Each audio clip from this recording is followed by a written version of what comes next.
Hi to all, welcome to Souji's kitchen. వేడి వేడి అన్నంలో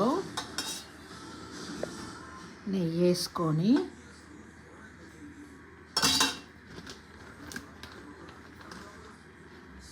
ఇది కాకరకాయ కారం అనమాట. ఒక సిస్టర్ ఆర్డర్ ఇచ్చారు చేయమని. ఆ చేసిన దాంట్లో మిగిలింది. ఈరోజు ఏమీ వంట చేయలేదు. ఇదే ఈరోజు కాకరకాయ కారం చాలా బాగుంటుంది. ఎలా చేయాలో కూడా చెప్తాను. వేడి వేడి అన్నాను కాలుతుంది. ఇలా కలిపేసుకొని తింటే బాగుంటుంది.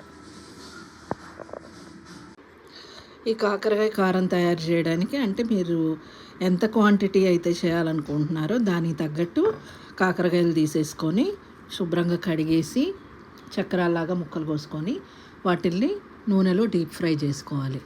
దాని తర్వాత గుప్పెడు కరివేపాకు కూడా ఆ నూనెలో వేసి వేయించుకొని తీసి పక్కన పెట్టుకోవాలి. నువ్వులేమో ఆయిల్లో కాకుండా బాండీలో వేయించుకోవాలి. దాని తర్వాత కొంచెం వేయించిన శనగపప్పు, కొద్దిగా ఎండు కొబ్బరి, ఇవన్నీ కలిపి గ్రైండ్ చేసుకోవాలి. దీంట్లో గ్రైండ్ చేసేటప్పుడు ఉప్పు, కారం, జీలకర్ర, వెల్లుల్లి వేసి గ్రైండ్ చేసుకోవాలి. ఆ గ్రైండ్ చేసుకున్న దాంట్లో ఈ వేయించి పెట్టుకున్న ఈ కాకరకాయ ముక్కలు, కరివేపాకు వేసేసి ఇలాగా కలిపేసేసుకోవాలి. అంటే కొంచెం ఆ ఫ్లేవర్ ఈ ముక్కలకి పట్టేలాగా. గింజలు తీయకండి. గింజలు తీయకుండా వేయించుకుంటేనే చాలా బాగుంటుంది. ఆ గింజలు చాలా నూనెలో వేగి చాలా టేస్టీగా ఉంటాయి. గింజలు పడేయకుండా ముక్కలు, కాకరకాయ ముక్కలు వేయించేసేసుకోండి. అంతే అండి, సింపుల్ చేయడం. ఈ వీడియో మీకు నచ్చితే కనుక లైక్ చేయండి, షేర్ చేయండి. Please subscribe my channel. Thank you.